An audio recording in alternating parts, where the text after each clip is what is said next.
ඒකකය ගත්තොත් 11 වෙනි ඒකකය සාරද්‍රව්‍ය අන්තර්ජාලය මේක ප්‍රධාන කොටස් දෙකකින් සමන්විත වෙනවා.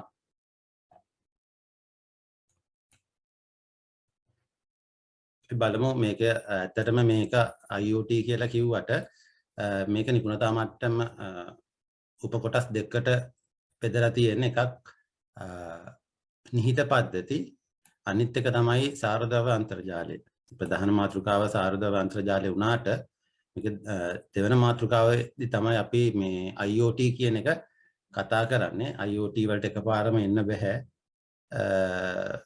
මේ නිහිත පද්ධති embedded system ගැන කතා කරන්නේ නැතුව. ඉතින් අපි අද දවසේ කතා කරන්න බලාපොරොත්තු වෙන්නේ මේකේ පළවෙනි මාතෘකාව. මොකද වේගෙන් කතා කරගෙන යන්නත් විදිහක් නැහැ. ඔබේ දැනුම පිළිබඳ ගැටලු තියෙන නිසා ඒ නිසා මේ මාතෘකාව අපි අද දවසේ කතා කරමු. ඊළඟට ඔබේ ප්‍රතිචාර මත දෙවන මාතෘකාව ගැන නැත්නම් දෙවන මාතෘකාව ගැන මොකද්ද කරන්න කියන එක ඉදිරියේදී බලමු.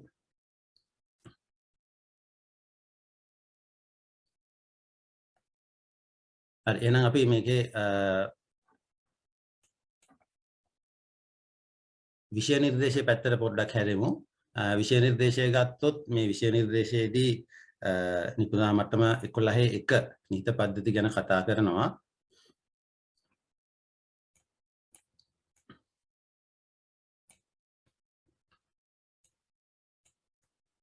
මේකේ ඉස්සෙල්ලම කතා කරලා තියෙන ශුද්‍රපාලක පදනම වූ සංවර්ධන පද්ධතිය හඳුනාගෙන ලයිස්තුගත කරයි කියලා තියෙනවා. ඉතින් අපිට නම් ශුද්‍රපාලකය කියන්නේ මොකක්ද කියලා හඳුනා ගන්න සිද්ධ වෙනවා.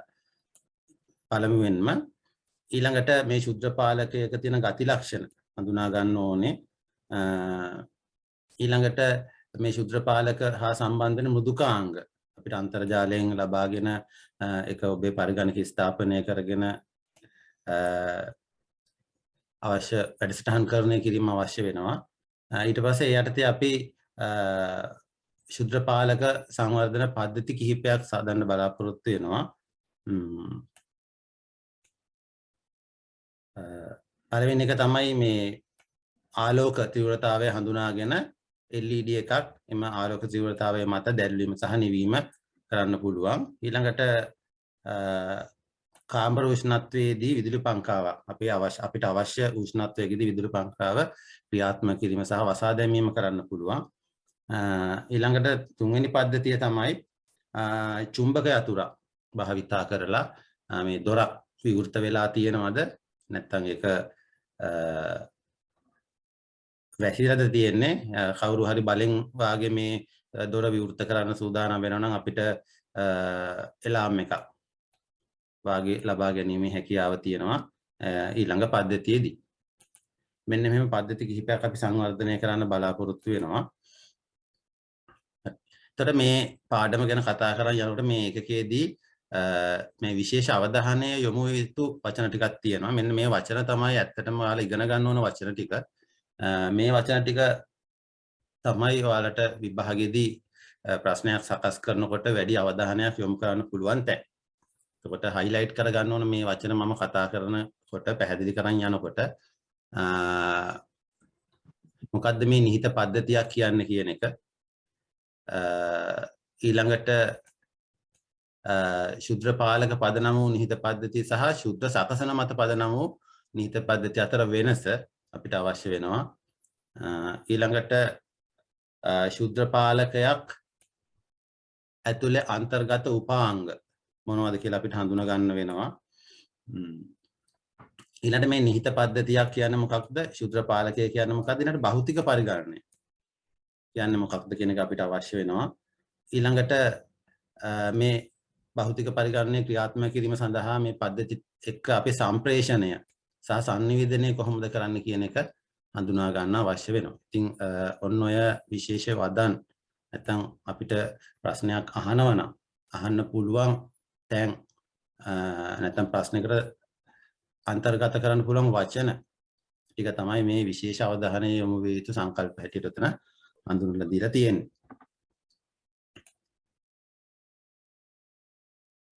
හරි අපි එහෙනම් පළමුවෙන්ම බලමු නිහිත පද්ධතියක් කියන්නේ මොකක්ද කියලා.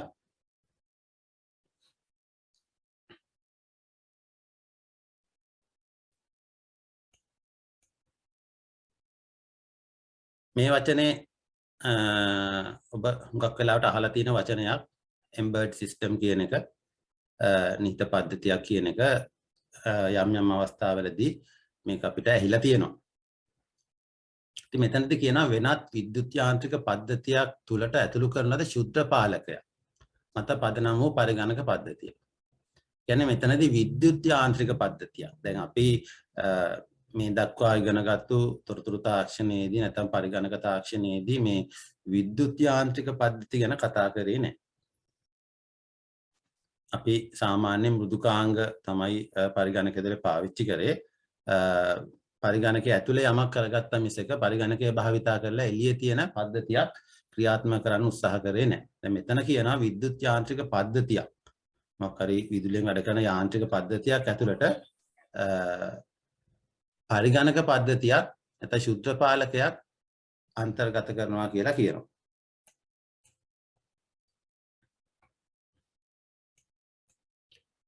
ඊට පස්සේ මෙතන කියනවා මේක සුවිශේෂී කාර්යයක් සඳහා වෙන් කරලා තියෙනවා කියලා කියනවා. සුවිශේෂී කාර්යයක් සඳහා වෙන් කරනවා කියන්නේ මේකෙන් කරගන්න පුළුවන් මොකක් හරි එක වැඩක්. මොකක් හරි සුවිශේෂී කාර්යයක් කරගන්න පුළුවන්. එහෙනම් ඔබට තේරෙනවා ඇති මේක මේ එක දේවල් කියන්නේ කාර්යයන් බහුකාර්ය පද්ධතිය නැත්නම් মালටි ටාස්කින් වලට පාවිච්චි කරන්න බෑ කියන එක මෙතන අදහස් කරනවා. ඊළඟට භෞතික පරිගණනය. අපිට හම්බ වෙච්ච සංකල්ප වදනක් විශේෂ වදනක් භෞතික පරිගණනය. මේ භෞතික පරිගණනය සඳහා යොදා ගන්නවා කියලා කියනවා. එතනදී කියන්නේ ආදාන සඳහා සංවේදක භාවිතා කර. මේ සංවේදක කියන්නේ මොනවද? සංවේදකයක් කියලා කියන්නේ දැන් අපි සාමාන්‍යයෙන් පරිගණක තාක්ෂණය ගැන කතා කරනකොට අපි ආදාන වලට කීබෝඩ් මවුස් මේ වගේ සරල උපකරණ ටිකක් නේ අපි කතා කරන්නේ ආදාන කරන්නේ. මෙතනදී ආදාන සඳහා භාවිතා කරන සෙන්සර්ස් කිව්වොත් හොඳටම දන්නවා සංවේදක. සංවේදකයක් කියන්නේ පරිසරයේ සිදුවන යම් වෙනස් වීමක් ග්‍රහණය කර ගැනීම හැකියාව ඇති විද්‍යුත් උපාංගය. ඒ මොනවද කියලා බලමු ඉස්සරහට අපිට හම්බ වෙනවා. එතකොට යා පරිසරයේ සිදුවන වෙනස් වීමක් හඳුනගෙන ඊට අදාළ යම් දත්තයක් පරිගණක පද්ධතියට ඇතුළත් කිරීමේ හැකියාව තියෙනවා. ඊට පස්සේ මේ සංවේදකය මගින් ලබා ගන්න ආදානය සකසනයක් මගින් ප්‍රතිදාන බවට පත් කිරීමේ හැකියාව තියෙනවා. මේ භෞතික පරිගණනයේ සාමාන්‍ය පරිගණකයේ සිද්ධ වෙන කාර්යමයි සිද්ධ වෙන්නේ. නමුත් සංවේදක භාවිතා කරලා ආදාන ලබා ගන්න කීබෝඩ් මවුස් පාවිච්චි කරන්නේ නැහැ. ඊළඟ මේ ප්‍රතිදාන සඳහා උදයන ඉංග්‍රීසියෙන් කියනවා ඇක්චුේටර්ස් කියලා. මේ උදයන කියන එක තමයි පාවිච්චි කරන්නේ. මේක සරල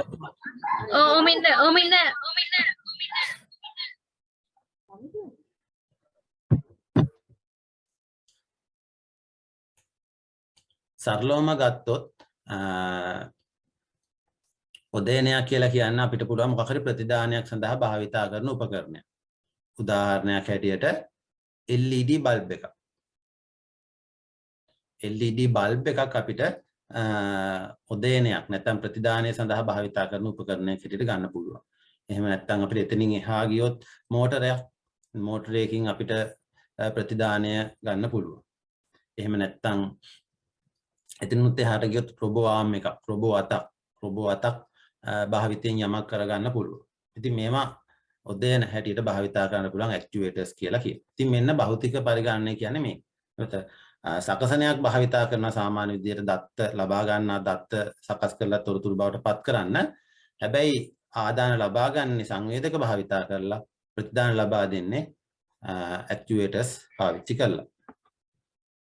ඒ වගේම ඊටා නිවැරදි කොන්දේසි මත ක්‍රියාත්මක වේ. හරි. ඊටා නිවැරදි කොන්දේසි මත ක්‍රියාත්මක වේ. ඒතර ඊටා නිවැරදි කොන්දේසියක් කියලා කියන්නේ මෙතනදී දැන් පරිගණක තාක්ෂණයේදී ඇත්තටම එයා නිතරම භාවිතා කරන අපි ලබා දෙන කොන්දේසිය.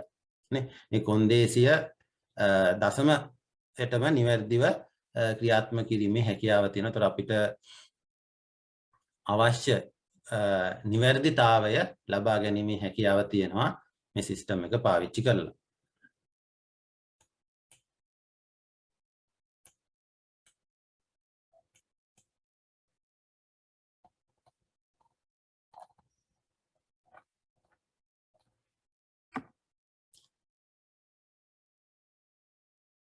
අපි මේ කාර්යය උදාහරණකින් පොඩ්ඩක් පැහැදිලි කරගමු. හැමෝම දන්න නැත්නම් අහලා හරි තියෙන එකක් තමයි මේ වාහනවල තියෙන ඇන්ටි ලොක් බ්‍රේක් සිස්ටම් කියන එක. ABS කියලා තමයි අපි කෙටියෙන් මේකට කියන්නේ. ABS පද්ධතිය. එතකොට මෝටර රථයක් මිලදී ගැනීමේදී මේ ABS පද්ධතිය තියෙනවා නම් මේක වඩාත් ආරක්ෂිත තිරිංග පද්ධතියක් සහිත මෝටර රථයක් හැටියට හඳුනා ගන්න පුළුවන්. එතකොට මේ තිරිංග පද්ධතිය ක්‍රියාත්මක වෙන්නේ පරිගණක පද්ධතියක් හරහා ශුද්‍ර පාලකයක් භාවිතා කරලා තමයි ක්‍රියාත්මක වෙන්නේ. මේක අපි දකින ආකාරයේ පරිගණක නෙමෙයි මෙතනදී අපිට දක්නට ලැබෙන්නේ. දැන් ඔබ දකින ඩෙස්ක්ටොප් ලැප්ටොප් නෝට්බුක් ආකාරයේ පරිගණක නෙමෙයි ශුද්‍ර පාලකයක් සහිත පද්ධතියක් තමයි මෙතනදී භාවිතා වෙන්නේ. එතන මේකේ බලන්න මේ සෑම රෝදයකටම සංවේදකයක් සවි කරලා තියෙනවා. මෙන්න මෙතන බලන්න මේ සංවේදකයක් සවි කරලා තියෙනවා මේ රෝදයේ කැරකෙන වේගය හඳුනා ගන්න.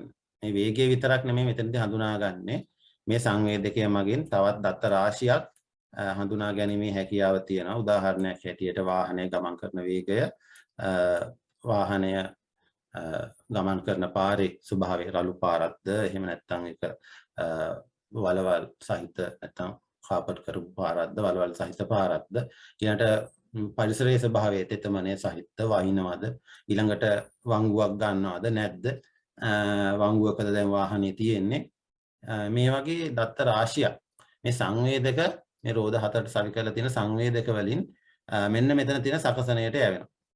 මේ රෝද හතරෙම සංවේදක තියෙනවා. මේ සංවේදක හරහා ලබා ගන්නා දත්ත නිතරම ප්‍රොසෙස් කරමින් තමයි තියෙන්නේ මෙන්න මේ ප්‍රොසෙසරය හරහා. ඉතින් අපි හදිසියේ හෝ වාහනය ගමන් කිරීමේදී හදිසි ක්ෂණිකව දැන් අපි බ්‍රේක් පාගනවා කියන එක නැත්නම් තිරිංග තද කිරීම ක්ෂණිකව වෙන්නේ. සමහරවිට මේ අත්දැකීම් අඩු රියදුරෙක් විසින් මේ බ්‍රේක් පද්ධතිය පාවිච්චි කරොත් එකපාරට يعني බ්‍රේක් එක පාවිච්චි කරන්න ඕන ප්‍රමාණයට වඩා වැඩිපුර පාවිච්චි කරලා වාහනේ ලිස්සලා ගිහිල්ලා අනතුරක් වෙන්න පුළුවන්.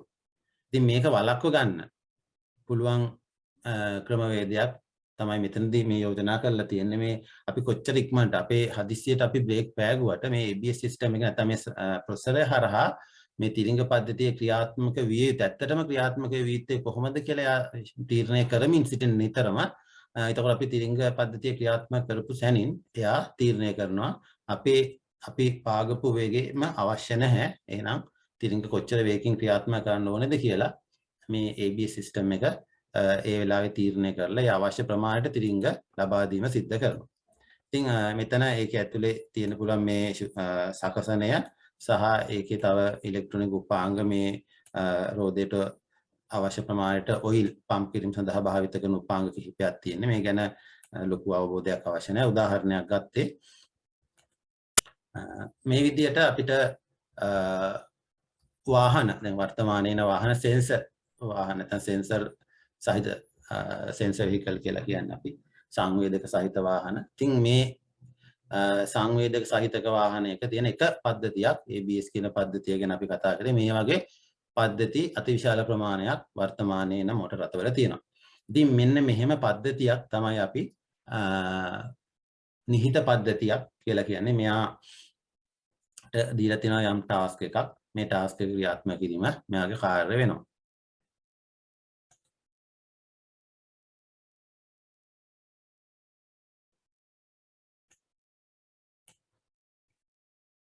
හරි. දැන් බලමු මේ නිහිත පද්ධතියක තියෙන උපාංග මොනවද කියලා. මෙතන ප්‍රධාන වශයෙන් මේ රොබෝ ආර්ම් එකක් තියෙනවා පේනවා ඇති. මේ රොබෝ ආර්ම් එකට සම්බන්ධ කරපු සංවේදක සඳහා අවශ්‍ය ආදාන සහ ප්‍රතිදාන පෝට්ස් මෙන්න මෙතනින් ලබා දීම සිද්ධ කරනවා. එතකොට අවශ්‍ය මේ සෙන්සර්ස් වලට අවශ්‍ය සෙන්සර්ස් වලින් ලබා ගන්නා දත්ත සහ ඇක්චුවේටර් එකට නැත්නම් රොබෝ ආර්ම් එකට අවශ්‍ය දත්ත ලබා දීම මේ ඉන්පුට් සහ අවුට්පුට් ద్వාර වලින් සිද්ධ වෙනවා. ඊට අමතරව මේකේ තියෙනවා අර සාමාන්‍ය පරිගණක පද්ධතියක තියෙන RAM එක තියෙනවා. ROM එකක් තියෙනවා. ඊළඟට CPU එක සකසනය තියෙනවා. ඊට අමතරව පරිගණක පද්ධතියක මූලික වශයෙන් තියෙනවා clock pulse generate කරන්න clock එකක් ඕන. ඊළඟ timers counters කියන මේ උපකරණ මේක ඇතුලේ අන්තර්ගත කරලා තියෙනවා. ඉතින් මේ ROM එක ඇතුලේ තමයි අපි ලබා දෙන වැඩසටහන තැන්පත් කරලා තියෙන්නේ. මේකේ අර සාමාන්‍යයෙන් අපි දන්නවා ROM chip එක පරිගණකයේ තියෙන ROM chip එකකට අපි කියන්නේ නිහිත පද්ධතියක් කියලා නැත්නම් embed system අපේ firmware කියලා කියනවා පරිගණක සාමාන්‍ය පරිගණක පද්ධතියක තියෙන ROM එක. ඉතින් මේකෙදි තියෙන ROM එක අපිට flash කරන්න පුළුවන්. අපිට නිතර මේකේ තියෙන program එක අයින් කරලා අපිට කැමති program එකක් දාන්න පුළුවන්. ඒක ඇතුලේ තමයි ගබඩා වෙලා තියෙන්නේ. මේකේ hard disk එකක් හෝ chip එකක් එහෙම දෙයක් නැහැ. නිහිත පද්ධතියක් ඇතුලේ පරිගණක වැඩසටහන ගබඩා කරන්න ROM එකක් තමයි තියෙන්නේ. මේ ROM එකේ වැඩසටහන ගබඩා කරනවා. ඊට පස්සේ මේක ගබඩා කරපු වැඩසටහන CPU එක විසින් ක්‍රියාත්මක කරනවා. ක්‍රියාත්මක කරන අවස්ථාවේදී අවශ්‍ය දත්ත RAM එකේ ගබඩා කරනවා. ඊට අමතරව දැන් ඒ ප්‍රෝග්‍රෑම් එක ඇතුලේ අපි දීලා තියෙන වෙලාවල් ටයිම්ස් නේ මෙන්න මෙච්චර වෙලාවකට LED එක ඔන් කරන්න. දැන් ඕෆ් කරන්න ඔන් කරන්න. ඒකට ටයිමර් එකක් අවශ්‍යයි. මිලි සෙකන්ඩ් වලින් හරි මයික්‍රෝ සෙකන්ඩ් වලින් හරි ගණනය කරන්න. ඉතින් ඒකට ටයිමර්ස් ඕනේ. ඊළඟට CPU එක ක්‍රියාත්මක කරන්න ක්ලොක් එකක් ඕන. පල්ස් ජෙනරේට් කරන්න. මේ වගේ උපාංග ටික මෙන්න මේකේ අන්තර්ගත වෙනවා.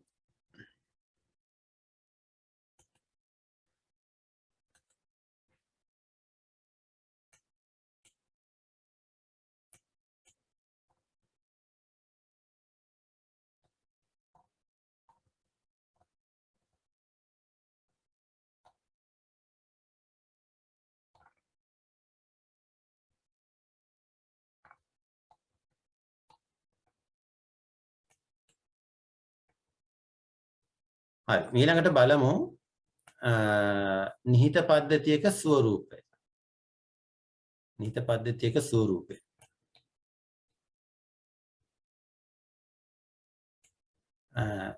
මේක බැලුව බැලමට එච්චර ලොකු වෙනසක් පේන්නේ නැතුව ඇති. නමුත් බලන්න මේ නිහිත පද්ධති ආකාර දෙකකට තියෙන්න පුළුවන්. නැත්තම් මේ පද්ධති නැත්තම් මේ පුවරු සකස් කිරීමේදී නැත්තම් මේ තාක්ෂණය භාවිතා කිරීමේදී ආකාර දෙකකට සකස් කරනවා.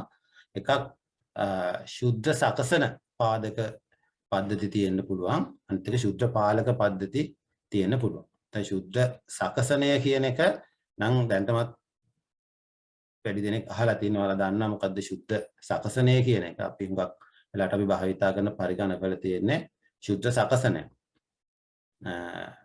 සාමාන්‍ය පරිගණකයක මව්පූරුවක් ගත්තොත් මේකේ සකසනය තියෙනවා. ROM එක තියෙනවා. මේ සකසනය ROM එක ඊළඟට serial ports මේ sannivedana කරන්න අවශ්‍ය clock එක RAM එක මේ ආදාන ප්‍රදාන අතුරු මුහුණත් මේවා කියන්නේ උපාංග සවි කරන්න keyboard mouse printers නැත්නම් පරිගණක තියෙන මේවා සවි කරන්න අවශ්‍ය interface තියෙනවා. ඒතර මේවා මේ මව්පූරුවේ තියෙන වෙන වෙනම ROM එක සමහර මව්පූරු වල ගලවලා අපිට වෙන ROM එකක් දාන්න පුළුවන්. RAM එක හුඟක් මව්පූරු වල ගලවලා අප්ග්‍රේඩ් කරන්න පුළුවන්. සකසනයත් එහෙම නේ අවශ්‍ය වෙලාවට අපිට ගලවලා වෙන සකසනයක් දැන් වර්තමානයේ නේව ගැන හුඟක් අඩුයි මේ ඔක්කොම එකට සවි කරලා යවන්නේ පූරුවට. හැබැයි වෙන වෙනම අපිට දකින්න පුළුවන්. මව්පූරුවේ වෙන වෙනම තියෙනවා මේ ස්ථානගත කරලා තියෙනවා අපිට සකසනයේ තියෙන කොතනද ROM එක තියෙන කොතනද RAM එක තියෙන කොතනද කියලා හඳුනා ගන්න පුළුවන්. වෙන් වෙලා තමයි තියෙන්නේ. ඊළඟට මේ මයික්‍රෝ කන්ට්‍රෝල් මයික්‍රෝ ප්‍රොසෙසරේදී අර විදිහට වෙන් වෙලා තියෙන පුවරුවේ. හැබැයි මයික්‍රෝ කන්ට්‍රෝල් එක ගැන කතා කරනකොට එයාගේ මෙහෙම වෙන් වෙලා නැහැ. ශුද්ධ පාලකේ. ශුද්ධ පාලකයේ තනි චිප් එකක් තියෙනවා. තනි චිප් එක ඇතුලේ තමයි අර උපාංග සියල්ලම අන්තර්ගත කරලා තියෙන්නේ. මේක අපිට එළියට පේන්නේ නැහැ. තනි චිප් එකක් තමයි තියෙන්නේ. ඉතින් මේ දෙන්නගේ වෙනස්කම් ටික අපි බලමු. මේකත් අපේ සංකල්ප වදන් ඇතුලේ තිබ්බ එකක්. ඒ කියන්නේ පේපර් එකේ අහන්න පුළුවන් තැනක් මේ ශුද්‍ර පාලකය සහ ශුද්ධ සකසනය අතර වෙනස. මෙන්න තියෙනවා ශුද්‍ර පාලකය සහ ශුද්ධ සකසනය අතර වෙනස්කම් ටික. ආය පොඩ්ඩක් බලමු. මම අර කියපු ටිකත් මෙතන අන්තර්ගත වෙලා තියෙනවා. ශුද්ධ සකසන පාදක පද්ධතියක තනි පුවරුවක් තියෙනවා. මදර් බෝඩ් එකක් වගේ. අපි කියන්නේ මව් පුවරුව කියලා. තනි පුවරුවක් තියෙනවා. ඒතර මේවා අවශ්‍ය පරිදි වෙනස් කරන්න පුළුවන් කියලා කියනවා. හරි. දැන් නම් මම දන්නේ අලුතෙන් එන තාක්ෂණය අනුව මේ පුවරු හුඟක් වෙනස් කරන්න බෑ. ඔක්කොම සවි කරලා එන්නේ. නමුත් පරණ මව් පුවරු ගත්තොත් අපිට අවශ්‍ය පරිදි අප්ඩේට් කරගන්න පුළුවන්. බලවත් සකසන ඇත. සාමාන්‍යයෙන් ගිගාහර්ට්ස් ස්පීඩ් එකේ වැඩ කරන සකසන තමයි තියෙන්නේ. උපාංග වෙන වෙනම අපිට හඳුනා ගන්න පුළුවන් පූර්වයේ සවි කරලා තියෙනවා. ඉතින් උපාංග වෙන වෙනම තියෙන හින්දා විදුලි පාරිභෝජනයේ සාපේක්ෂව වැඩි, මිල අධිකයි. හරි. මේක ටිකක් පවර්ෆුල් නිසා ටිකක් ලොකු ප්‍රොසෙස් වලට භාවිතා කරන්න පුළුවන් නිසා මිලෙන් අධිකයි ඔය කියන ශුද්ධ සකසන පාදක පද්ධතිය. දැන් මේක ඇත්තටම අපි කතා කරන්නේ නිහිත පද්ධති ගැනනේ. නිහිත පද්ධති සමහර නිහිත පද්ධති ශුද්ධ සකසන පාදකත් එනවා. උදාහරණයක් හිතට අපි ගත්තොත් රාස්බෙරි පයි කියන එක. මේ රාස්බෙරි බෝඩ් එකක් ගත්තොත් ඩෙවලොප්මන්ට් බෝඩ් එකක් ගත්තොත් මේ රාස්බෙරි කියන එකේ මේ විදියට සකසනය වෙනම RAM ROM වෙන වෙනම බලා ගන්න පුළුවන්. ඉතින් ඒ ඩෙවලොප්මන්ට් බෝඩ් එක ටිකක් මිලෙන් අධිකයි. හැබැයි ශුද්ධ පාලක පාදක පද්ධතියක් ගත්තොත් මේකේ තනි සකසනයක් තියෙනවා. දැන් අපි හුඟක් වෙලාවට අපි දන්න මේ Arduino කියන එක නේ. මේකේ තනි සකසනයක් තියෙනවා. තනි සකසනේ මේ සකසනේ අපිට වෙනම ගලවලා වෙනම හයි කරලා ක්‍රියාත්මක කිරීමේ හැකියාව තියෙනවා. ඒක බලමු කොහොමද කරන්න කියලා. නමුත් අපිට ඒක වෙනම පොඩි බෝඩ් එකකට හයි කරලා එවන්නේ අපිට ඉතින් වෙනම මේක තව තැනකට ආයෙ ගලවලා හයි කරන්න අවශ්‍යතාවයක් නැහැ. නමුත් එහෙම අවශ්‍යතාවය තියෙනවා නම් මොකද ඒක ඇතුලේ RAM එක ROM එක ඊළඟට input output interfaces ඔක්කොම ටික අන්තර්ගත කරලා තියෙනවා. යාට තනියම ක්‍රියාත්මක වීමේ හැකියාව තියෙනවා. නමුත් ඔයාලා දන්නවා සාමාන්‍ය පරිගණකයක තියෙන සකසනයක් ගලවලා එහෙම ක්‍රියාත්මක කරන්න බෑ. ඒක මව්පූර්ව අත්‍යවශ්‍යයි. නමුත් මේකෙදි එහෙම නැහැ. මේ සකසනය තනියම අපිට අදාළ පද්ධතියට සවි කරලා ක්‍රියාත්මක කිරීමේ හැකියාව තියෙනවා. අවශ්‍ය පරිදි වෙනස්කම් කරන්න බෑනේ. දැන් මේ චිප් එක ඇතුලේ ඔක්කොම තියෙන්නේ.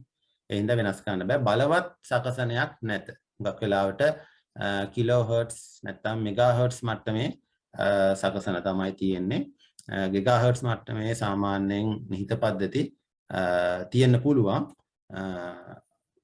අපි පාවිච්චි කරන ඒවා නම් මෙගාහර්ට්ස් කිලෝහර්ට්ස් මට්ටමේ ඒවා තමයි. ඒ කියන්නේ සකසනය සාමාන්‍යයෙන් එච්චර බලවත් නැහැ. ඊළාට උපාංග තනි ඒකකයක් ලෙස පූර්ව මත පිහිටා ඇත.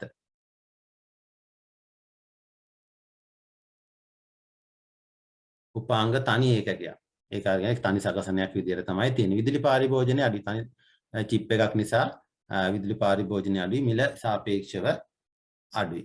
ඉතින් මෙන්න මේ වෙනස්කම් ටික තියෙනවා. මේක අපි ප්‍රශ්නයක් අහන්න පුළුවන් තැනක මේක තියෙන්නේ. ඒකින්ද පොඩ්ඩක් ඒ ගැන වැඩි අවධානයක් යොමු කරන්න ඕනේ. හරි. දැන් අපි අපේ මාතෘකාව වෙන්නේ මේ ශුද්ධ පාලක නැත්නම් ශුද්ධ සකසන ගැන අපි නෙමෙයි කතා කරන්නේ. අපි ශුද්ධ පාලක ගැනයි කතා කරන්න සූදානම් වෙන්නේ. එහෙනම් අපි බලමු කොහොමද මේ ශුද්ධ පාලක පද්ධතියක ස්වරූපය කියලා. හරි. මේ ගැන දැනටමත් අපි කතා කරා ටිකක්. ඉතින් දැන් මෙතනින් අපි එහාට ශුද්ධ පාලකය ගැන දැන් දන්නවා. ඒ ගැන අපි යමක් කතා කරලා තියෙන්නේ. ඉතින් ඒකෙන් ශුද්ධ පාලකකින් යමක් කරගන්න නැත්නම් වැඩසටහනක් සකස් කරගන්නේ කොහොමද කියන එක තමයි නැත්නම් මේකෙන් පද්ධතියක් සකස් කරගන්නේ කොහොමද කියන එක තමයි කතා කරන්න සූදානම් වෙන්නේ.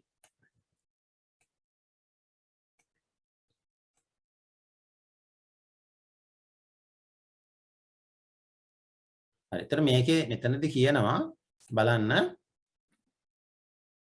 ශුද්‍ර පාලකය කියන කුඩා මයික්‍රෝ පරිගණකය.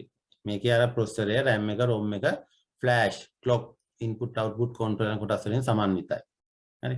ඉතින් මේ පාලනයකට ලබා දෙන උපදෙස් අනුව ශුද්‍ර පාලකය ක්‍රියාත්මක වෙන ශුද්‍ර පාලකයක් ගැන අහුවොත් අපිට නිර්වචනයක් දෙන්න පුළුවන්. ඒ වගේම මේකේ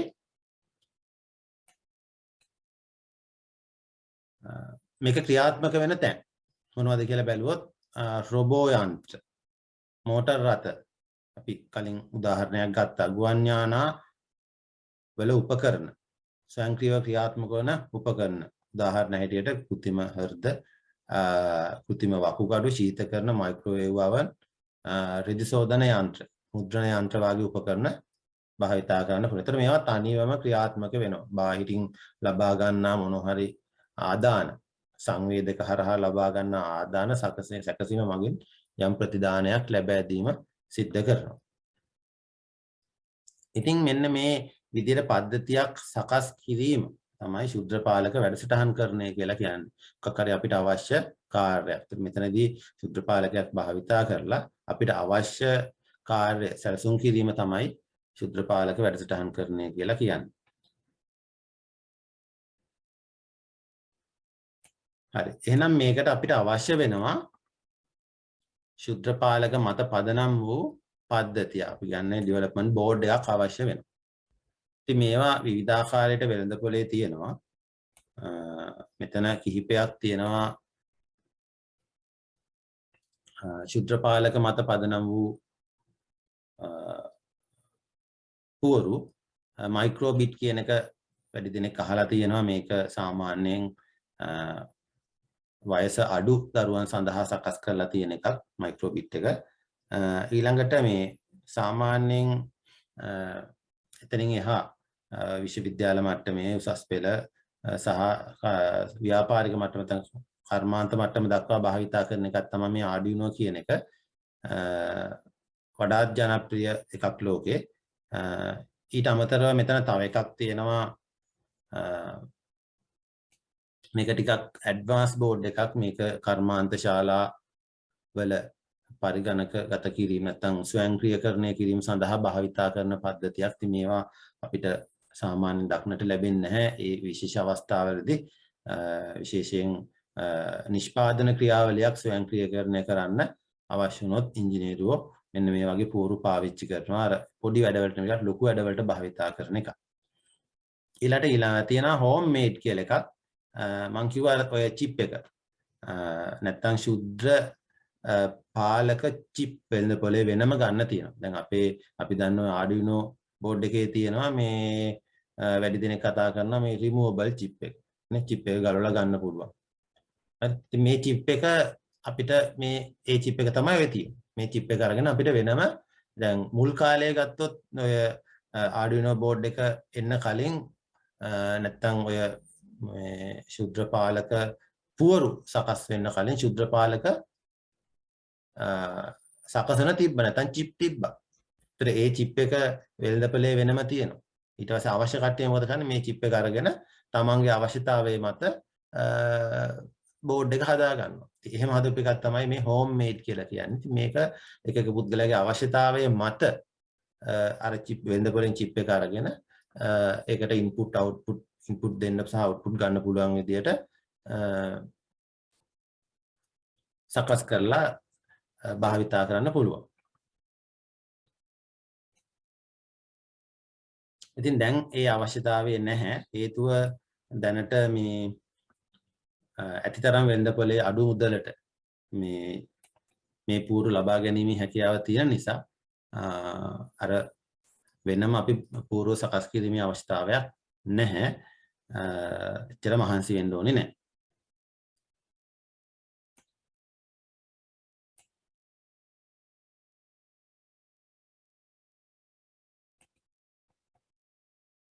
හරි. ඉතින් අපි මෙතනදී වැඩි අවධානයක් යොමු කරන්න අපිට වෙළඳපොලෙන් ටිකක් අඩු මුදලට ලබා ගන්න පුළුවන් මේ Arduino කියන platform එක ගැන.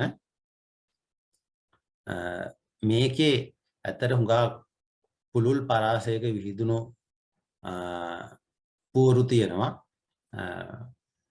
එක කාර්යයන් සඳහා විවිධ කාර්යයන් සඳහා විවිධාකාරයට සකස් කරපු පූරු රාශියක් තියෙනවා. දැන් මෙතන කිහිපයක් දක්වලා තියෙනවා. මෙතනින් අපි අහලා තියෙන එකක් තමයි මේ ඌනෝ කියන එක. වැඩිපුර පාවිච්චි කරන එකක්. මෙගා කියන එකත් අපි අහලා තියෙනවා. ඊළඟට මෙතන තියෙන මේ නැනෝ කියන එක ගැනත් සාමාන්‍යයෙන් අවබෝධයක් තියෙනවා නැත්නම් අහලා තියෙනවා. ඉතින් අනිත් ඒවා අපිට වැඩි අවශ්‍ය වෙලා නැහැ. කියන්නේ ඒ අවශ්‍ය වෙන අවස්ථාවල් තියෙනවා. දැන් මෙතන මෙන්න මේ බෝඩ් එක බැලුවොත් එහෙම බලන්න එකේ මෙන්න මෙතන ඊතර්නෙට් පෝට් එකක් තියෙනවා. ඊතර්නෙට් පෝට් එකක් තියෙනවා. එහෙනම් අපිට ඒක උපකල්පනය කරන්න පුළුවන්. මේක පරිගණක ජාලයකට සම්බන්ධ කරන්න පුළුවන් බෝඩ් එකක්. සාමාන්‍යයෙන් Arduino බෝඩ් එක ස්විච් එකකට සම්බන්ධ කරන්න බෑ. ඒතර Arduino බෝඩ් එක ස්විච් එකට සම්බන්ධ කරන්න අවශ්‍ය නම් අපිට ඒ සඳහා සුවිශේෂී වෙච්ච පුවරුවක් පිළිදී ගන්න වෙනවා. ඊළඟට මේ ලිලි පෑඩ් කියන එක ගැනත් අහලා ඇති. මේක හුඟක් වෙලාවට ඇඟලුම් කර්මාන්තයේදී භාවිතා කරන එකක්. ඇඟලුම් සඳහා විවිධ අලංකාර කිරීම සඳහා භාවිතා කරන එකක්. ඒ ගැන හොයලා බලන්න වැඩි අවශ්‍යතාවයක් තියෙන අය. ඉතින් මෙච්චරක් නෙමෙයි. Arduino කිව්වහම මෙන්න මේ තරම් අති විශාල ප්‍රමාණයක්. තවත් මෙතන සඳහන් වෙලා නැති ප්‍රමාණයට එතන ඔක්කොම නැහැ. තව ගොඩාක් තියෙනවා බෝඩ්ස්.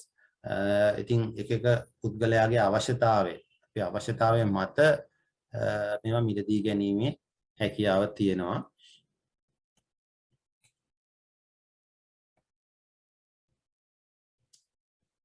හරි. ඉතින් අපේ වැඩිම අවධානයක් දිනාගෙන තියෙන පුවරුව වෙන්නේ මේ Arduino Uno කියන එක. Arduino Uno. මේක තමයි සාපේක්ෂව අපිට ටිකක් අතට පහසුවෙන් පරිශීලනය කරන්න පුළුවන්, අල්ල ගන්න පුළුවන් සහ අපිට මේකේ තියෙන අග්‍ර එහෙම නැත්නම් මේකේ තුඩු පින්ස් ටික අපිට හොඳට බලා ගන්න පුළුවන්. මේකට ආදාන ප්‍රදාන උපංග සම්බන්ධ කරන්න පුළුවන්.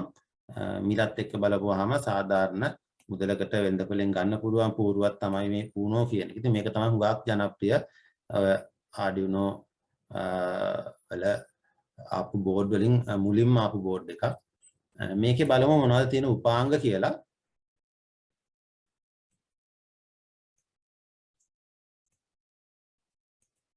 මේකේ USB port එකක් තියෙනවා මෙතන. මේ USB port එක අපි පාවිච්චි කරනවා මේ උපකරණය මේ බෝඩ් එක පරිගණකයට සම්බන්ධ කරලා පරිගණකයෙන් ප්‍රෝග්‍රෑම් එක මේකට අප්ලෝඩ් කරන්නත් ඒ වගේම වැඩසටහන ක්‍රියාත්මක වෙන අවස්ථාවේ නැත්නම් මේ පරිගණකය හරහා මොකක් හරි ප්‍රතිදානයක් ලබා ගන්නත් ආදාන ලබා දෙන්න. ඒක අපි ප්‍රෝග්‍රෑම් ඉදිරියට කතා කරමු.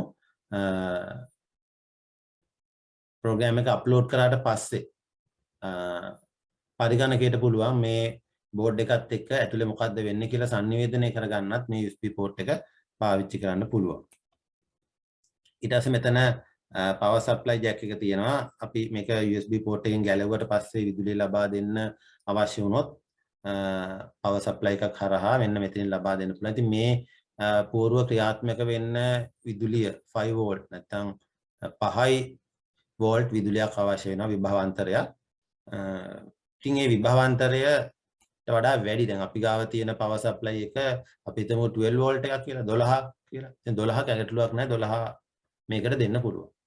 එතකොට 12ක විදුලියක් දුන්නොත් මේක පිච්චෙනවද කියලා අපිට ගැටලුවක් වෙනවා. ඇත්තටම පිච්චෙන්නේ නැහැ. මෙන්න මෙතන තියෙනවා power regulator එකක්.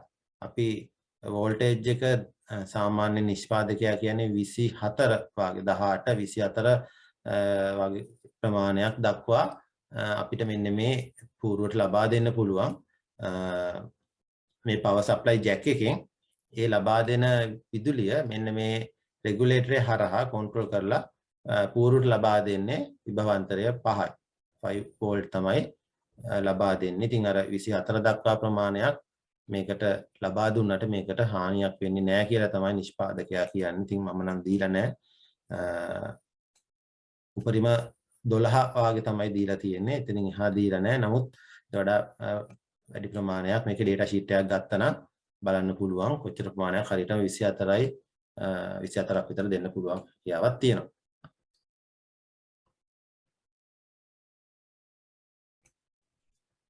ඊළඟට මේකට පුළුවන් ආදාන ලබා දෙන්න මේ ආදාන සහ ප්‍රතිදාන. ඉතින් මේ පූර්ව කිසිම වෙලාවක මොන පින් එකටද ඉන්පුට් දෙන්නේ මොන පින් එකටද අවුට්පුට් දෙන්නේ කියලා ඩිසයින් කරලා නැහැ. අපි තමයි ප්‍රෝග්‍රෑම් එක ලියන අවස්ථාවේ තමයි මෙන්න මේ පෝට් එක ඉන්පුට්ද අවුට්පුට්ද කියලා තීරණය කරන්නේ. ප්‍රෝග්‍රෑම් ලියනකොට අපි බලමු මෙන්න මේ පින් එක ගත්තොත් මෙතෙන්ට ඉන්පුට්ද දෙන්නේ අවුට්පුට්ද දෙන්නේ කියලා අපි තමයි තීරණය කරන්නේ. ඒතර ප්‍රෝග්‍රෑම් එක ආරම්භයේදී අපි මුලින් කියනවා මේක ඉන්පුට්ද අවුට්පුට්ද කියලා. ඒ අනුව තමයි මෙයා ක්‍රියාත්මක වෙන්නේ. ඒ වගේ ඩිජිටල් ඉන්පුට් පල්ස් එකක් දෙන්න පුළුවන්. අග්‍ර තමයි මේ බිඳුවේ සිට මෙන්න මෙතන ඉඳලා මෙන්න මේ 13 දක්වා ඩිජිටල් පින්ස් මේකේ තියෙනවා.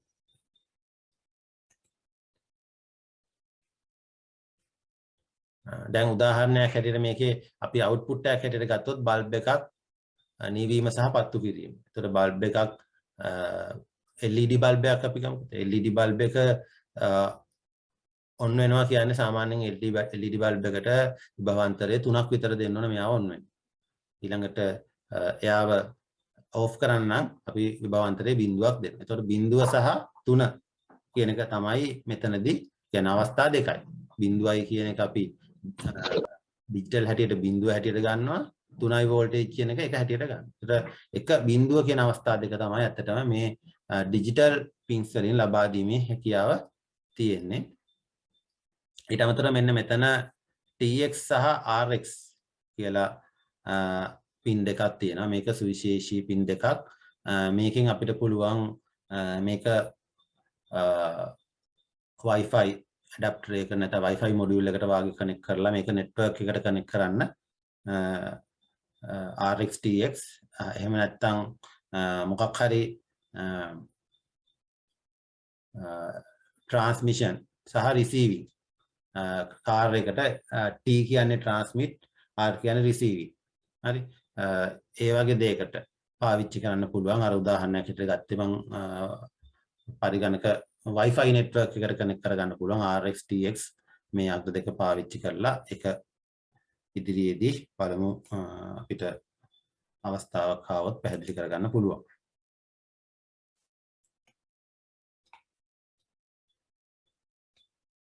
ඊට පස්සේ මේකේ පහළ කොටස ගත්තොත් එහෙම analog input pins. අපිට හරියට එක බිඳුව කියලා හරියට නිශ්චිත අගයන් දෙන්න බැරි අවස්ථාවන් වලදී අපිට මේ ඇනලොග් ඉන්පුට් පාවිච්චි කරන්න පුළුවන්. උදාහරණයක් හැටියට ගත්තොත් අපි හදන පද්ධතිය ඉස්සරහට තියෙනවා මේ ආලෝකයේ සංවේදීතාවය හඳුනාගෙන බල්බ් එකක් පත්තු කරන ආලෝකයේ තීව්‍රතාවය. ඒතර ආලෝකය කියන එක උදේ ඉඳලා හවස වෙනකන් ගත්ත ටික තමයි ආලෝකය වැඩි වෙලා අඩු වෙලා යන්නේ. ඒතර ඒකේ අවස්ථා දෙකක් කියන එක අපිට ගන්න බෑ. ඒතර අවස්ථා දෙක ගන්න වෙන්නේ අපිට දවල් සහ රාත්‍රී. ආලෝකයේ තීව්‍රතාවය කියන එක ක්‍රමානුකූලව තමයි වැඩි වෙලා අඩු වෙන්නේ. ඉතින් ඒකට අපි කියන ඇනලොග් ඉන්පුට් එකක් කියලා. ආලෝක සංවේදකයක් භාවිතා කරලා ආලෝකයේ වෙනස් වීම ලබා දෙනවා නම් අපිට ඇනලොග් ඉන්පුට් එකක් තමයි පාවිච්චි කරන්න වෙන්නේ. ඒතකොට ඇනලොග් අපි ඉන්පුට් තමයි ඇනලොග් වලට පාවිච්චි කරන්නේ. අවුට්පුට් සාමාන්‍යයෙන් ඇනලොග් අවශ්‍ය වෙන්නේ නැහැ. ඇනලොග් අවුට්පුට් දෙනවා නම් අපිට මෙන්න මෙතන PWM කියලා එකක් තියෙනවා. pulse width modulation. මෙන්න මේ PWM pins වල ඒ කියන්නේ analog output අවශ්‍ය වුණොත් උදාහරණයක් හැටියට ගත්තොත් LED එකක් චුට්ට වැඩි කරන්න. එකපාරට පත්තු කරන්නේ නැතුව LED එකේ ආලෝකය පොඩ වැඩි කරගන්න අවශ්‍ය වුණොත් මෙන්න මෙතන PWM කියලා pins කීපයක් තියෙනවා. මෙන්න මේ තුන්වෙනි pin එක 5 6 9 10 11 කියන pins පොඩි මේ මාක් එකකින් පෙන්නලා තියෙනවා මෙතන. මේ pins අපිට පාවිච්චි කරන්න පුළුවන් ඇනලොග් අවුට්පුට් සඳහා. PWM කියන්නේ නිකන් මම කිව්වා වගේ බල්බ් එක චුට්ට පත්තු කරගන්න ඕන. බල්බ් එකේ ආලෝකය පොඩ වැඩි කරගන්න ඕන. එතකොට අවස්ථා කිහිපයක් තියෙනවා. හැබැයි ඒකත් ඩිජිටල්ම තමයි. නමුත් ඩිජිටල් උනාට අවස්ථා කිහිපයකට බෙදලා ලබා දීමේ හැකියාව තියෙනවා. ඇනලොග් ඉන්පුට් පැත්තෙන් නම් අපිට ඉන්පුට් විතරයි ලබා දෙන්න පුළුවන්. ඊළඟට මෙතන මේ බෝඩ් එකට විදුලිය ලබා දීම සහ මේ බෝඩ් එකට සවි කරලා තියෙන උපකරණ වලට විදුලිය ලබා දීමට පාවිච්චි කරන්න පුළුවන්. දැන් Vin කියලා කියන්නේ දැන් අර අපිට මේ බෝඩ් එකට විදුලිය ලබා දෙන්න පුළුවන් මේ power supply jack එකකිනුත් පුළුවන් USB port එකකිනුත් පුළුවන්. මේ දෙකෙන්ම විදුලිය ලබා දෙන්න හැකියාවක් නැති අවස්ථාවලදී අපිට පුළුවන් මෙන්න මේ Vin කියන එකට 5 volt ලබා දෙන්න. 5 volt ලබා දුන්නාම මේ පූර්ව ක්‍රියාත්මක වෙනවා. මේ ground කියන්නේ අපේ සාමාන්‍ය භාෂාවෙන් කියව ත්‍රිනාග්‍රය. එතකොට මෙන්න මේ අග්‍ර දෙකට ධන සහ ඍණ විදුලිය 5 volt ලබා දුන්නොත් පූර්ව ක්‍රියාත්මක කිරීමේ හැකියාව තියෙනවා. ඊට අමතරව විවිධ සංවේදක සඳහා අවශ්‍ය විදුලිය. උදාහරණයක් ගත්තොත් මේ පූර්වයෙන් යම් කිසි උපකරණයක් අපිට ක්‍රියාත්මක කරගන්න විදුලිය ගන්න ඕන එළියට. 5 volt විදුලිය ගන්න ඕන නම් පූර්වයෙන් එළියට මේ අග්‍රයත් 3.3යි. ඒ කියන්නේ LED එක ප්‍රමාණය ගන්න ඕන නම් මේ අග්‍රයත් අපිට පාවිච්චි කරන්න පුළුවන්. ඉතින් ඔන්න ඔය විදිහට මේකේ පින්ස් ටික අපිට හඳුනා ගන්න පුළුවන්.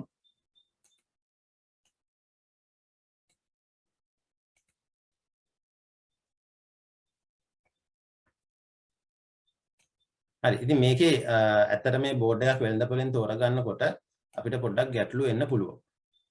වෙළඳපොලෙන් තෝරා ගැනීමේදී උදාහරණයක් හැටියට මේ Arduino Uno ඔරිජිනල් බෝඩ් එක තියෙනවා. මේ කොළ පාටින් දක්වලා තියෙන ඔරිජිනල් බෝඩ් එක.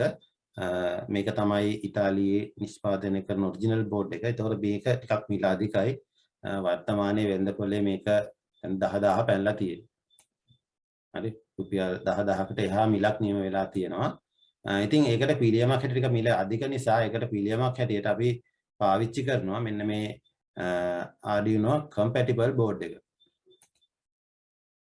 මෙන්න මේ board එක. ඉතින් මේ board එක මේ board එකේ තියෙන්නේ අර chip එකම තමයි. මේ chip එකමයි තියෙන්නේ. මෙතන තියෙන ශුද්ධ පාලකයමයි මේකෙත් තියෙන්නේ. නිෂ්පාදකයා වෙනස් වෙන්න පුළුවන්. ඉතින් පූර්ව දෙකම එකම විදිහට ක්‍රියාත්මක වෙනවා. මේකෙත් මිල දැන් වර්තමාන වෙනකොට ටිකක් වැඩි වෙලා තියෙනවා. වර්තමාන මිල මම හිතන්නේ 4000 ඉක්මවලා තියෙනවා compatible board එකේ. I think ඔය ඔක්කොටම පිළියමක් හැටියට අපිට මේ clone තියෙනවා. අපි Chinese clone කියලා කිව්වහම ටිකක් කවුරුත් ගණන් ගන්නේ නැහැ. මේ Chinese clone board එක තියෙනවා. මේකත් එක්ක වැඩ කරන්න උගක් කට්ටිය බයයි. මම දැකලා තියෙනවා මේ removable chip එක තියෙන board එකම පාවිච්චි කරන්න කියලා කියනවා. එහෙම අවශ්‍යතාවයක් නැහැ. අර බෝඩ් දෙක හා සමානවම මේ බෝඩ් එකේ ක්‍රියාකාරීත්වය තියෙනවා. ඉතින් මේකේ විශේෂත්වය එන්නේ මේකේ අර ඔරිජිනල් චිප් එක නෙමෙයි තියෙන්නේ. ඒ නිසා අපිට පොඩි ගැටලුවක් වෙනවා මේක ක්‍රියාත්මක කිරීමේදී Arduino මෘදුකාංගයට මේක සම්බන්ධ කරපුවාම නිකම්ම ක්‍රියාත්මක වෙන්නේ නැහැ. මේ බෝඩ් එකේ මේ චිප් එකට අදාළ drivers install කරන්න ඕන. ඉතින් මේ ගැන හරියට අවබෝධයක් නැති හින්දා වැඩි දෙනෙක් මේ බෝඩ් එක පාවිච්චි කරන්න එපා, ගන්න එපා. අරක තමයි හොඳ එක කියලා කියනවා. එහෙම ගැටලුවක් නැහැ. දැන් මේ වෙනකොට මේ ක්ලෝන් එකෙත් මිල මෙතන 2000 ඉක්මවලා තියෙනවා. ඉතින් මේක රුපියල් 680ට වගේ තිබ්බ බෝඩ් එකක්. ඉතින් වර්තමානයේ අපිට මේ වගේ සොලියුෂන් එකකට යන්න පුළුවන්. කිසි ගැටලුවක් නැහැ. මේක අර බෝඩ් වගේම වැඩ කරනවා. කිසිම ගැටලුවක් නැහැ ප්‍රොසෙසින් වලදී. ස්පීඩ් එකේ එහෙම කියන්නේ අපිට ලොකු වෙනසක් තේරෙන්නේ නැහැ. ඉතින් ඔරිජිනල් එක මිලයි මේකේ මිලයි බලපුවාම අපිට ඇත්තටම අපේ වැඩවලට මේ ක්ලෝන් එකක් ගැලපෙනවා මගේ අදහස නම් ලොකු වේදමක් දරන්න ඕනේ නැහැ. අපි කාටරි පුළුවන් නම් ඉතින් ඒ අදාළ මුදල වියදම් කරන්න අර වගේ කෝඩ් එකක් පාවිච්චි කරාම නැහැ. වර්තමානයේ වෙළඳපොලේ තියෙන තත්ත්වෙත් එක්ක මේ ක්ලෝන් එකත් පාවිච්චි කිරීමේ හැකියාව තියෙනවා. ඒක පාවිච්චි කරනවා නම් ඒකේ ඩ්‍රයිවර්ස් ටිකක් හොයා ගන්න ඕනේ. නැතුව නිකම්ම එයා ක්‍රියාත්මක වෙන්නේ නැහැ.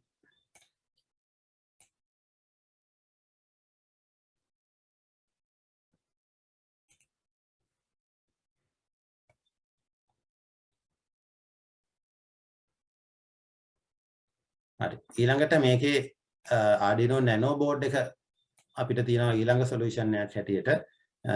මේකෙත් අර chip එකමයි තියෙන්නේ. Atmega 328P කියන මේ chip එකමයි. ඒකේ dip model එක තියෙන්නේ. pin model එක නෙමෙයි. ඉතින් මේකේ විශේෂයෙන් මේකේ මිල හුඟක් අඩුයි. විශේෂයෙන් දැන් පූර්වකට තියලා පාසන්න අවශ්‍ය වුණොත් අපිට මේ උනෝ නැනෝ බෝඩ් එකක් පාවිච්චි කරන්න පුළුවන්. මේකේ හුඟක් වෙලාවට පින්ස් එන්නේ නැහැ. පින්ස් එනේවත් තියෙනවා. පින්ස් මේකේ මේ තියෙන බෝඩ් එකේ පින්ස් නැහැ. ඉතින් අපි අනිවාර්යෙන් වෙළඳපොලෙන් ඒ අග්‍ර සහිත කොටස් අරගෙන මේකට යන් තියලා පාස්සගෙන තමයි ඒ අදාළ කාර්යයට ප්‍රයෝජනට ගන්න ඕනේ. ඉතින් මේකේ මිල අඩුයි. සාමාන්‍ය රුපියල් 1000කට වඩා අඩුවෙන් මිලදී ගැනීමේ හැකියාව තියෙනවා. රුපියල් 200-300කට වගේ තමයි පහුගිය දවස්වල තිබ්බේ. නමුත් මේකේ කිසිම ක්‍රියාකාරීත්වයේ වෙනසක් නැහැ. අර චිප් එකමයි. ඒ නිසා අපිට මේකත් ওই වැඩේට පාවිච්චි කරන්න පුළුවන්. හරි. ඉතින් දැන් ඊළඟට තියෙන ගැටලුව තමයි දැන් අපිට මේ අධ්‍යාපනයේදී ආයතන දෙකක් තියෙනවානේ. එකක් ජාතික අධ්‍යාපන ආයතනය, අනිත් එක විභාග මේ අධ්‍යාපන අමාත්‍යාංශය. ඉතින් මේ විෂය නිර්දේශය සැලසුම් කිරීමේදී මේ ආයතන දෙකෙන් බෝඩ් දෙකක් ගැන අපිට කියලා තියෙනවා. ඒ නිසා තමයි මම මේ බෝඩ් එකත් මෙතෙන්ට ගත්තේ. සාමාන්‍යයෙන් Arduino බෝඩ් එක ගැන අපිට ජාතික අධ්‍යාපන ආයතනයෙන් දැනුවත් කරලා තිනවා ඒක පාවිච්චි කරන්න කියලා මේ වැඩේට. නමුත් අධ්‍යාපන අමාත්‍යාංශය මෙන්න මේ නෝට් MCU පූර්ව ගැනත් කතා කරලා තියෙනවා. එයාලා වැඩි ප්‍රමුඛතාවයක් දීලා තිබ්බා මේකට. හේතුව තමයි මේකේ මේ බලන්න ESP12E කියන චිප් එක තියෙනවා. විශේෂත්වය මේකේ දැන් අපි අපේ පාඩම වෙන්නේ IoT නේ. අපේ පාඩම IoT කියන්නේ මේ නිකම්ම බල්බ් එකක් පත්තු කරන එක නෙමෙයි. හරි මේක පරිගණක ජාලයකට සම්බන්ධ කරන එකනේ. ඒක පරිගණක ජාලයකට සම්බන්ධ කරන්න බෑ සාමාන්‍ය Arduino board එකක්. හේතුව ඒකේ ඒ සඳහා අවශ්‍ය ඉන්ටර්ෆේසස් නැහැ. ඉතින් මේ Node MCU පූර්ව මේක ගත්තොත් මේකේ තියෙනවා මෙන්න මෙතන Wi-Fi module එකක් තියෙනවා. පේනවා ඇති මෙන්න මෙතන Wi-Fi කියලා ගහපු chip එකක් තියෙනවා. මේකට අපි කියනවා ESP12 කියලා මේකට කියනවා. මේ ESP12 chip එක පාවිච්චි කරලා අපිට පුළුවන් මේ Node MCU පූර්ව Wi-Fi network එකට connect කරන්න. ඒ නිසා අපිට අතිරේක වියදමක් දරන්න වෙන්නේ නැහැ. IoT වලදී දැන් IoT ගැන අපි මේ අද කතා කරන්නේ නැහැ. ඒක තව වෙන දවසක තමයි කතා කරන්න වෙන්නේ. මොකද ටිකක් එක දිග කතන්දරයක් යන හින්දා. ඉතින් IoT වැඩේට ඇත්තටම ලේසියෙන් පාවිච්චි කරන්න පුළුවන් එකක් තමයි මෙන්න මේ Node MCU පූර්ව. ඉතින් මේක අර Arduino board එක හා සමානම නැහැ. pins එහෙම මේකේ වෙනස්. හැබැයි Arduino board එකට ලියන programs පොඩි වෙනසක් කරලා මේ chip එකට නැත්නම් මේ පූර්වට භාවිතා කිරීමේ හැකියාව තියෙනවා. ඉතින් මේක මම විශේෂයෙන් කතා කරේ මේකේ අපිට විශේෂ වියදමක් දරන්න වෙන්නේ නැහැ IoT කරද්දී. කෙලින්ම මේ Node MCU පූර්ව සකස් කරලා තියෙන්නේ කෙලින්ම IoT වලටම. හරි. මොකද අනිවාර්යෙන් IoT කරන්න නම් network එකට connect වෙන්න ඕනේ. ඒතර Arduino board එකකින් bulb එකක් පත්තු කරපු පළියට ඒක IoT වෙන්නේ නැහැ. Wi-Fi network එකක් හරහා අපේ ජංගම දුරකථනයකින් වාගේ උපකරණයකින් ඔය පූර්වයේ තියෙන බල්බ් එක පත්තු කරන්න පුළුවන් නම් අන්න එතන අපිට IoT කියන සංකල්පය අදහසක් හැටියට ගන්න පුළුවන්.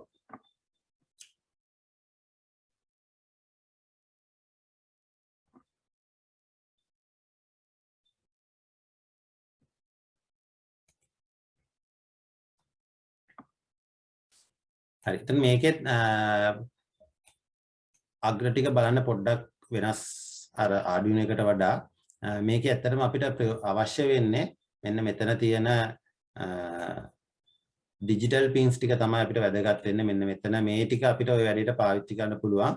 D1 D2 D3 මෙන්න මේ pins ටික තමයි අපේ වැඩේට. ඒ කියන්නේ මේ මෙතන නම් කරලා තියෙනවා D1 D0 D1 D2 ওই ආකාරයට pins නම් කරලා තියෙනවා MCU පූර්වයේ. ඉතින් එතන තියෙන ඒ pins ටික තමයි අපිට අපේ IoT වැඩේට අවශ්‍ය වෙන්නේ. අනිත් ඒවා ගැන මම කතා කරන්න යන්නේ නැහැ. මේක මුගක් විස්තර තියෙන නිසා මේක මේකේ යෙදුම් ප්‍රමාණය ටිකක් වැඩි. හේතුව මේක IoT වලටම හදපු වෙනම පූර්වක් නිසා මේකේ ඇප්ලිකේෂන් ප්‍රමාණය වැඩි. ඒ හින්දා තමයි මේකේ අර පින්ස් වලට එකම පින් එකට විවිධාකාරයේ මේ විදියට ආදාන ප්‍රදාන ලබා දීමේ හැකියාවක් තියෙනවා. ඒතකොට මේක ඇත්තටම මේකට ලබා දෙන ප්‍රෝග්‍රෑම් එක අනුව තමයි මොන ඇප්ලිකේෂන් එකද නැත්නම් මොන ඇප්ලිකේෂන් එකටද මේ පින් එක පාවිච්චි වෙන්නේ කියන එක තීරණය වෙන්නේ අපි මේකට ඇතුළත් කරලා තියෙන ප්‍රෝග්‍රෑම් එක මත.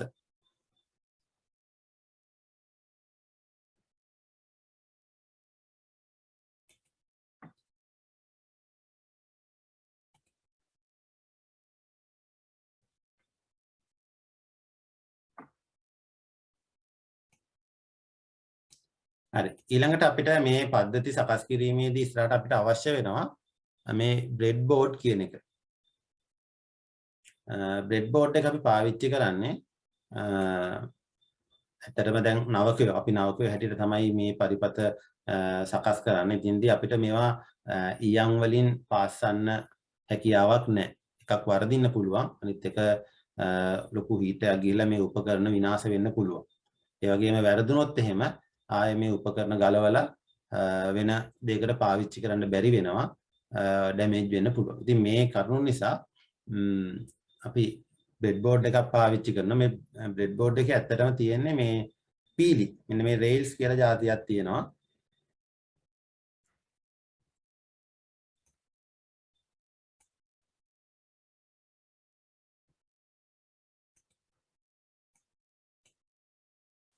මේ තියෙන්නේ ඒ රේල්ස් පීල්ලක්. මෙන්න මේ පීල්ලේ මෙන්න මේ ස්ථානවලට තමයි ඔය උපාංගවල අග්‍ර සම්බන්ධ වෙන්නේ. ඒ ස්ථාන තමයි මේ పూర్වයේ මෙන්න මේ විදියට සිදුරු හැටියට තියෙන්නේ. ඉතින් මේ පීලි තියෙන පැත්ත ගත්තොත් එහෙම මේ මැද තියෙන්නේ මෙන්න මේ අතට. මේ විදියට පීලි දෙපැත්තේ තියෙනවා. මේ මෙතන සම්බන්ධතාවය මේ මැදින් ඩිස්කනෙක්ට් වෙලා තියෙන්නේ. පීල්ල වෙනම තියෙන්නේ. පීලි වෙනම තියෙන්නේ මෙතන. අනිත් පැත්තට ගත්තොත් එහෙම බොහෝ වෙලාවට පීල්ල දිගටම තියෙනවා. පීල්ල දිගටම තියෙනවා. ඉතින් මෙතන පේනවා ඇති මේ නිල් පාට ලයින් එකක් තියෙනවා. එතෙන්ට අපි ඍණ විදුලිය ලබා දෙනවා. මෙතන රතු පාට ලයින් එකක් තියෙනවා. මේ පැත්තට ධන විදුලිය ලබා දෙනවා. ධන විදුලිය ලබා දෙනවා. එතකොට මේ පීල්ල දිගේ දිගටම ධන විදුලිය ගමන් කරනවා. එතකොට මේ పూర్වයේ තියෙන ඕන තැනකට ධන විදුලිය අවශ්‍ය වුණොත් මේ ඕන තැනකට මේ පීල්ලෙන් ධන විදුලිය ගන්න පුළුවන්. මේ පීල්ලෙන් ඍණ විදුලිය ගන්න පුළුවන්. ඒ විදිහට තමයි මේ පීලි දෙක ධන සහ ඍණ විදුලිය ලබා දීමට පාවිච්චි කරන්නේ. අනිත් පැත්තේ ඒ වගේම පීලි දෙකක් තියෙනවා. එතකොට සමහර ලාවට අපි අර දැක්ක Arduino board එකේ 3.3 වෝල්ට් තියෙනවා. ඒතර 3.3 වෝල්ට් අපිට දෙන්න පුළුවන් මේ පීල්ලට. ඒතර 3.3 වෝල්ට් වලින් වැඩ කරන උපකරණ මේ පීල්ලට සවි කරන්න පුළුවන්. ඊළඟට 5 වෝල්ට් තිබ්බා එකෙන්. ඒතර 5 වෝල්ට් වලින් වැඩ කරන උපකරණ තියෙනවා නම් ඒ 5 වෝල්ට් මේ පීල්ලට දෙන්න පුළුවන්. එතකොට එතනින් 5 වෝල්ට් වලින් වැඩ කරන උපකරණ වලට අවශ්‍ය විදුලිය මේ උපාංග වලට ගන්න පුළුවන්. ඒතර උපාංග ඇත්තටම සවි කරන්නේ මෙන්න මේ පීලි වලට. මේ පීලි වලට තමයි උපාංග සවි කරන්නේ. අර අනිත් පීලි වලට සිරස් අතර තියෙන පීලි වලට විදුලිය ලබා දීම සිද්ධ කරනවා. උපාංග වලට අවශ්‍ය විදුලිය ලබා ගැනීම සඳහා.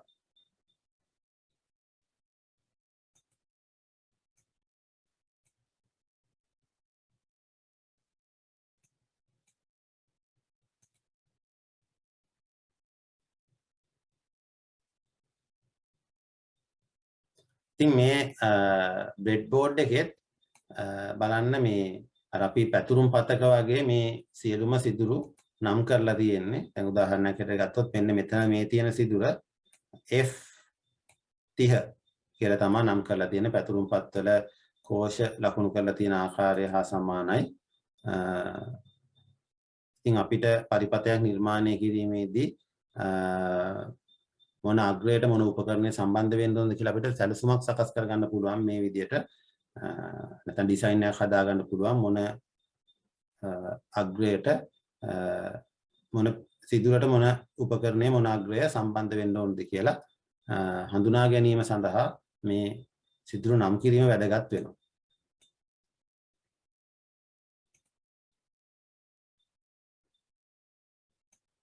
හරි ඊළඟට අපි අර සංකල්ප වදන් කොටේ තිබ්බ අපිට මේ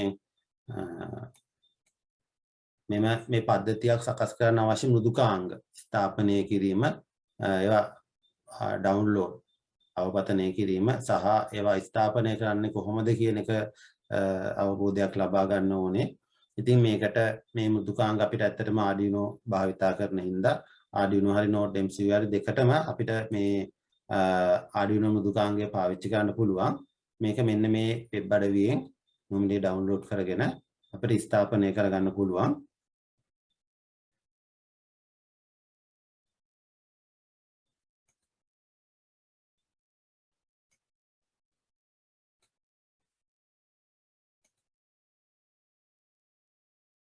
ඉතින් මේකේ මෘදුකාංගය ස්ථාපනය කරාට පස්සේ මෙන්න මෙහෙම ID එකක් තමයි අපිට ලැබෙන්නේ. මේ ID එකේ ප්‍රධාන වශයෙන් හඳුනාගත යුතු ස්ථාන කිහිපයක් තියෙනවා. මෙන්න මේ හරි ලකුණ තියෙන මෙන්න මේ බොත්තම. අපි කෝඩ් එක ලිව්වට පස්සේ කෝඩ් එකේ මොන හරි වැරදි අඩුපාඩු තියෙනවද කියලා චෙක් කරගන්න වෙරිෆයි කරගන්න ඒ බොත්තම භාවිතා කරන්න පුළුවන්. ඉතින් වෙරිෆයි කරාට පස්සේ මේ කෝඩ් එකේ ගැටලුවක් නැත්තම් compile done කියලා මෙතනින් වැටෙනවා. මෙන්න මේ විදියට ඒ කියන්නේ කෝඩ් එකේ වැරදක් නැහැ කියන එක.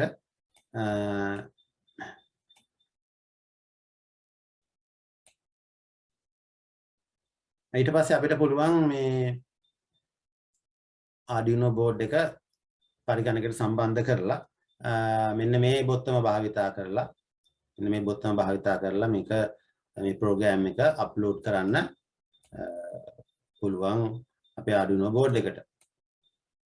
ඉතින් මේ ටික ප්‍රැක්ටිකලි කරලා පෙන්නන්න සෑහෙන කාලයක් යනවා. ඊට දැන්ට මම මේක මෙතනදී ප්‍රැක්ටිකලි කරන්නේ නැහැ. නමුත් බලමු ඉදිරියේදී අපිට වෙලාවක් ලැබුණොත් වෙනම සෙෂන් එකකදී මේ ටික ප්‍රැක්ටිකල් කරන්න. කරන ආකාරය තමයි අපිට වැදගත් වෙන්නේ. මේක ප්‍රායෝගිකව කරන එක ඇත්තටම වැදගත්. මොකද මේ ඒකකයේ තියෙන ප්‍රැක්ටිකල් ටික ආගේ සාමාන්‍ය ජීවිතයේදී හුඟක් දේවල් වලට ප්‍රයෝජනට ගන්න පුළුවන්. ඊළඟට මේකේ තියෙන අනිත් කොටස් ටික මෙතන new කියන new open save කියන බොත්තම් තුන ගැන මම කතා කරන්නේ නැහැ. ඒක අපි දන්නවා. සාමාන්‍යයෙන් අලුත් කෝඩ් වින්ඩෝ එකක් ගන්නවා නම් new පාවිච්චි කරන්න පුළුවන්. open save ඒවා අපි සාමාන්‍යයෙන් දන්න බොත්තම්. ඊළඟ මෙන්න මෙතන මේක වැදගත් වෙනවා මේ serial monitor කියන එක. අපි වැඩසටහනක් මේ පූර්වකට අප්ලෝඩ් කරාට පස්සේ පූර්ව ඇතුලේ මොකද්ද වෙන්නේ කියලා බලා ගන්න ප්‍රතිදානයක් අපිට ගන්න ඕන නම් අපිට මේ serial monitor එක පාවිච්චි කරන්න පුළුවන්.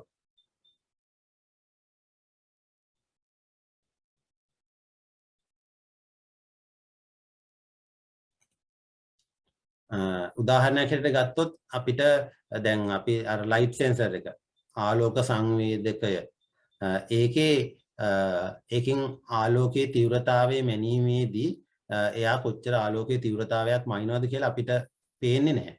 අපිට ඒක බලා ගන්න පුළුවන් මෙන්න මේ serial monitor එකට කෝඩ් කරා නම් serial monitor එකේ ක්‍රියාත්මක වෙන ආකාරයට කෝඩ් කරා නම් එයා යම් අවස්ථාවකදී ආලෝකය කොච්චරක් පරිසරයේ තියෙනවද කියලා එයා සෙන්ස් කරන දත්තය අපිට මේ serial monitor එකෙන් බලා ගන්න පුළුවන්.